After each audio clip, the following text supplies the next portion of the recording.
Time's gone 1 o'clock. Afternoon, councillors, staff and members of the public. We on stream, are we, Devler? Thank you. Councillor Truman, could I ask you to form a karakia, please?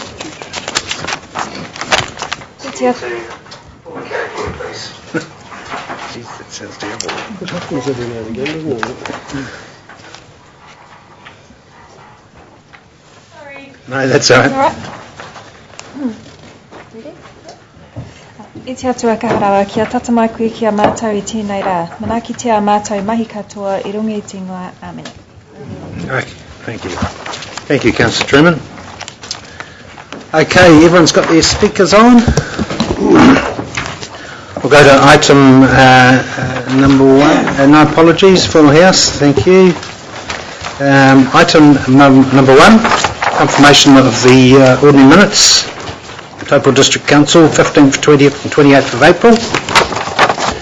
Have we got any items, any clarification points, clarification, typos or matters arising from those minutes? Yes, Mr Chairman. Councillor Boddy? On 1 bar 27 in regards to the submission made by Mr Ludbrook, there was no mention of his emphasis in regards of user pay, which was a major thrust of that submission. I wonder if that could be recorded. And just as an aside, he had a heart attack a couple of days ago and is getting stents put into his heart. So, and it's all a result of his presentation of the council here. So we wish him well. Wish Mr Ludbrook well. Yeah, I'm sorry to hear that. But stents are a wonderful thing. They can sort them out pretty quickly. Okay, any other matters arising from those minutes? Just a couple. In the submissions, sorry, in the submission page 142, for instance, it talks about a majority of members made a vote.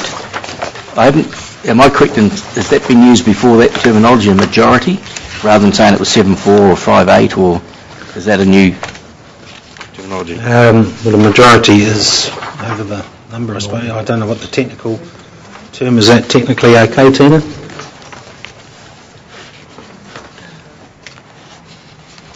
I think in this case it's fine because it was after each of the different areas that you considered, and you had I suppose a little of a straw poll about it, so that's why that's put in there about the majority of members. However, the resolutions which are separate show whether you voted against or not. Thank you. My name is Chairman at the moment on 1 bar 56 members' reports. As mine was handwritten, I'm pretty sure I included that I attended both Anzac Day Parades, the dawn service and the 10:31. Could that just be noted that I was actually at both those parades? Thank you. Okay. Thank you, Councillor Boddy. Now, item 1, is this item 1, Shani? We've got a slight amendment. Incorrect clause used in the resolution. Clause 23.1 of DL Destination DLTT Trust Deed should read clause 23.2. Page 1 bar 56. Page 1 bar 56. At the top. Okay, so that this is to amend to 23.2. Is that correct? Typo, yeah. Typo? Okay, any other matters arising from those minutes? That being the case, could I have a mover for those minutes, please? Moved by Councillor Park, seconded by Councillor Hickling. All those in favour, please say aye. Aye. Those against? Carried. Item number 2, to receive the minutes of the following meetings: the Taupo Airport Authority Committee and Turangi-Tongariro Community Board. Any clarification on those minutes, or any typos, or any matters arising from those minutes? No? That being the case, could I have a move? Thank you, Councillor Stewart. Seconded by Councillor Park. All those in favour, please say aye. Against? Carried. Item number 3, receipt of the minutes of the Lake Taupo Protection Joint Committee, 23rd of April. Any matters arising from those minutes? No. Could I have a mover for those minutes, please? Councillor Stewart, thank you. Seconded by Councillor Councillor Christowski. All those in favour, please say aye. Those against? Carried. Thank you. Item number 4, Chief Executive Officer's Report.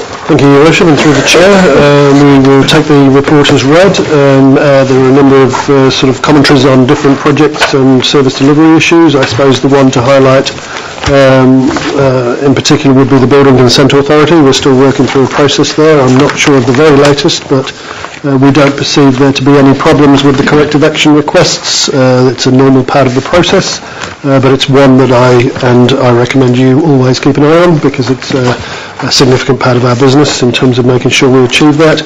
The only other issue or risk that I would refer to at this point in time, although it's not in the report, is the one of tyres.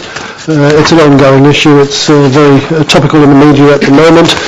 Just to provide some reassurance that we are working with Waikato Regional Council in terms of the issue. The Regional Council have met with the contractor concerned and have confirmed to us that there are no more tyres destined for Taupo, so it's one of management of the issue that we have rather than the issue that could have been, and so I'll keep you informed as we progress along with that issue as we go, but happy to take any questions.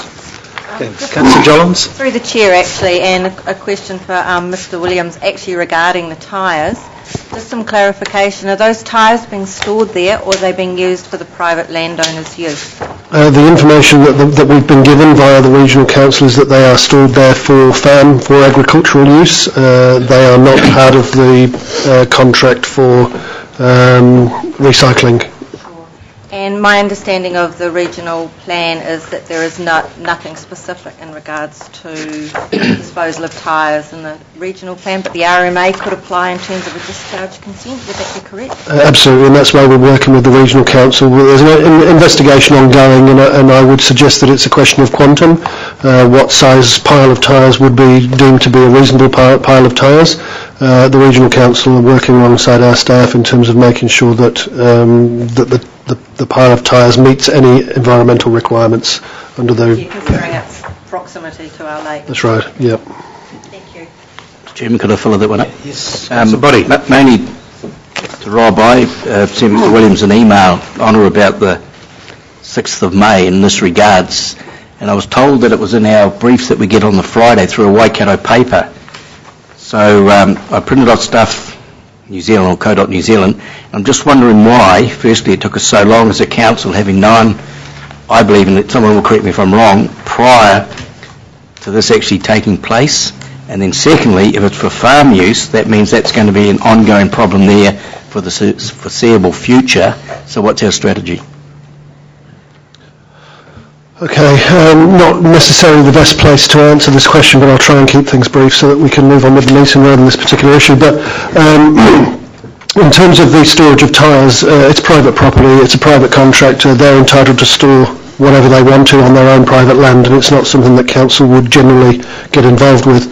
There is nothing in our district plan that specifically talks about the storage of tyres in a rural zone, there's nothing in our district plan that would talk about the storage of wooden pails or derelict cars, but certain people want to do that type of activity.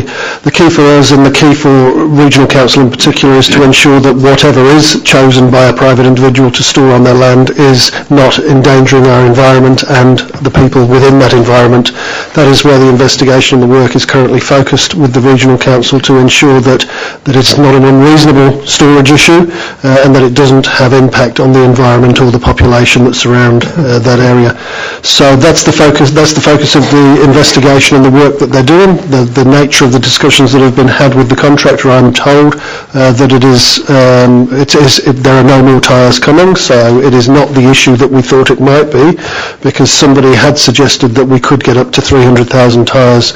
That would be a significant issue in my opinion. However, that's again up to the Regional Council to deem what they believe is appropriate. If it's for agricultural use, I do know myself that when I drive from here through Broadlands that I would probably pass just as many tyres on that road as we would see up Puketapu Road at the moment.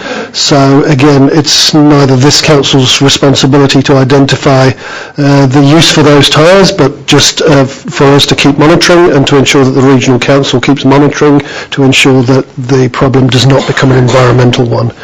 So very tricky when it's private individuals and private private business on private land. I hope that sort of helps. It's not the full answer because we don't have a full answer as of yet, but all I can say is we're continuing to monitor. In terms of the timeliness of the report to councillors, you found out from an article that we'd actually put into the Councillors' Weekly Update. So we informed you at the time that media was starting to be reported. I knew probably a week before that there was potentially a problem, but I didn't know what that problem was, and I didn't know whether to separate conjecture from reality at that point in time. So I wanted issues of substance rather than issues of conjecture before I reported through to council. But you certainly got the reports as soon as I got them. Mr. Chairman, through you, can I ask Mr. Williams, with the, I call it the Friday Flash, it's an old term from a previous life, part of them are media releases, and I've been reading them consistently for about 18 months, but I've come to the conclusion that the media releases put out by this office I've seen, because they come directly as a media release, or I read them in the paper. I personally, I don't know about my fellow councillors, haven't got time to read all the press releases from the Herald, the Dominion, the Taranaki Daily News to do with things happening in Taupo, and I believe that that's where it was. Now, if the knowledge of that had been prior to the release, I did not get it as a separate release via comms to us directly as councillors. No, it was a report from the Waikato Times that we included with that information. So if you're suggesting that you want us to summarise those releases and put headings, then I can have a word with Lisa and see if we can do that and make it a simpler exercise for you. Thank you, Mr. Williams. Yep. Okay, any other questions on the Councillor Christoski? On 4/1, under service delivery performance, the last paragraph, we seem to have quite a significant difference of targets achieved as regards to ACF users. Do we know why that has happened? John. Oh, John, sorry, I was looking for John. Yeah. It's fundamentally the weather. The numbers coming through are just not coming through, and we had a hot summer, so the numbers weren't as high as they have been previously. That's a typical trend over many years. The warmer it is, the less swimming pools are used because of the lake out here. Who's next? Councillor Cousins? For the Chair, just a couple of clarifications from a Turangi point of view. 4.7, we've still got Turangi Town Centre revitalisation has been complete, but there's still seating missing and we're still waiting on the cairns to be finished. So I still think we should put that back to being in progress because it's not complete. I'm happy to note that. I think the reports come through from project managers who deem the contract to be complete. Right. So it's just an emphasis of where who's doing the reporting. But I accept your comment and. Secondly, just in regards to Anzac Parade, which one was that on? You mentioned that the council. Oh, which page was it? Sorry, folks. Page 4/12. There's comments in there about Anzac Day being supported by council around the district. I spoke to Tonganui and he said we've got berets, that's really all we've got for the council. Is that clarification? Is that all we got for our district? Was there anything else that we funded for today? Just berets. Is that all we got? I wouldn't have the foggiest. I don't know who that is. Whose job is that? Berets as in hats? Yeah, that's all we got for that's the end late as far as Anzac Day goes from the council. But I hear you got. I don't know we've done those. And the wreaths. We've got the wreaths as well. Okay. That's right, just wanted to clarify that's what we got. And finally, I've got to say, and I want to publicly say this about young Damien Coots. I'm really impressed with him from a DGLT point of view, so score there, guys. I had a read with him on Friday. There's some concerns from a local perspective, which comes under... Sorry, guys. Bear with me. Well, it's basically 410 and 411. Can we just, I've asked this of him as well, if you go onto the events or on Great Lake Taupo's website and check out events, you'll find it goes to a dead link. Damien's going to check out as to why that would be. The same for Mangakino. There is actually no click on the Great Lake Taupo website for events. It just goes null and void. Also, you can only, when you're looking at that Great Lake Taupo website for events, once again, it is purely just Taupo or all, not buttons for Mangakino or Turangi. and even when you do press all there is Taupo, there's no Turangi ones. So I've discussed these with him, he's going to chase that up. But also under 4.10 in regards to continue to support a range of events that provide economic benefits, there's no mention of Turangi events in there at all. Like the pig hunting competition isn't in there, that sort of stuff. Can we just maybe, it could be because it's too soon, I don't know. Yeah, so I can answer that, Mr Cousins. So 4/10, if you flip over onto that page, so at least 3 events in Turangi and Mangakino each year. I think when Steve is doing the report, we're trying to do what's actually current for that month. So okay, some of the other pig handling competition is probably a little bit early because it's coming up. No, that's fine. If you do feel that there's stuff that's being collected in there, let us know. But the team does keep it pretty comprehensive. And I've got to say, I'm really impressed with Damien. He's been real cool, real good to work with, and he's strongly trying to reconnect relationships at the end of the lake. So kudos. Good. Thank you, Councillor. Any other? Councillor Hiddleman. Just a comment, Your Worship, about the Trends Roadshow, trade show at Rotorua. There was 2 or 3 councillors that went across there for a VIP walk around. It was really impressive. Really impressive. Yeah. Through the chair also, we've got it next year as well in Rotorua, so we're going to be able to maximise that opportunity of having it again. So well worth going. Your Worship, did you attend? Yes. Yeah.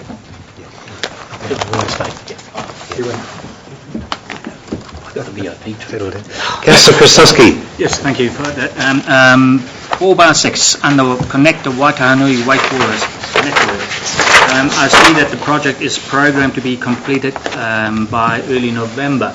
Is that irrespective of the decision that's going to be made on the drinking water? Yes.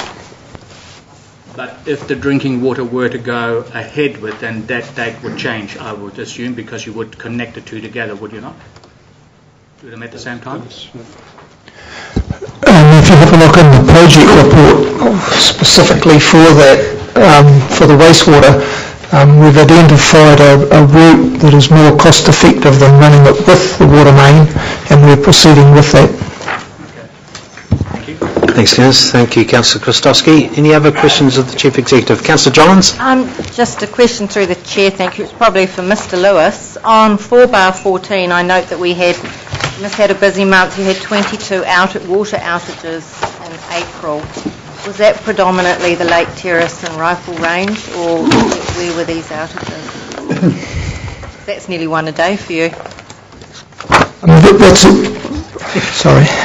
Is that an annual? Wrong? No. That's an annual, and that's a wide variety. There were 4 outages on Lake Terrace. Okay. All right. Thank you. Right. Thank you. Any other questions of the Chief Executive? Chairman, just one quick thing. I just mentioned to Mr Williams before that the 6 months contract or memorandum of understanding is up for the giant bike. I notice there's been a fundraiser, so I've just asked him to, if he could please check out whether all those in that memorandum have been undertaken. Secondly, and I won't refer to the exact page, as you were all aware that the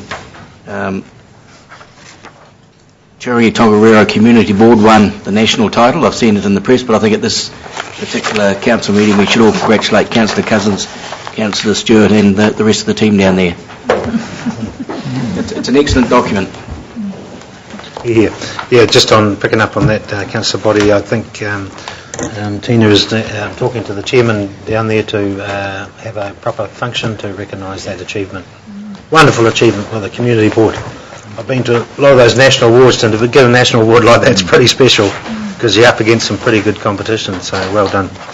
Okay, no other questions of the Chief? No. Suggested resolution, the information be received, contained report. Thank you, Councillor Park. Seconded by Councillor Hickling. All those in favour, please say aye. Against? Carried. Item number 5. Sorry, Mr Chairman, I meant to say that